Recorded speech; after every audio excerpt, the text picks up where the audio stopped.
This video, we're going to be talking about how to fix your Crunchyroll video stutter on your PC. So let's get straight into the video. So the first thing you want to do is check your internet connection. Generally, what happens is when you have a low internet connection or a buffering internet connection, then you will definitely face this video stutter problem. If that is not the case, it could also be because you're using your internet speed on a level that it cannot handle. So for example, if you're watching 1080, you might need to go down to 720 and so on. If you're watching it on a browser, you might need to go ahead and clear your browser cache and cookies. In order to do that, you'll need to go to your browser setting and then clear cache and cookies and restart.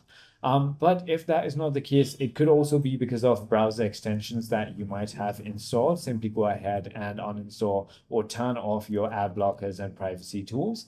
If it is your browser which is not updated, you want to go ahead and make sure that you have updated it. And if you're using a browser like Google Chrome, then you want to go ahead and turn off your hardware acceleration.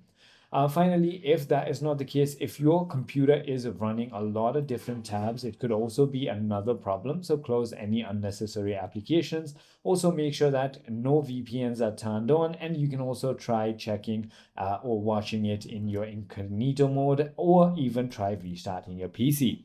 I hope this video clarifies everything for you. If you have further more queries, feel free to comment down below, and I'll see you on the next one.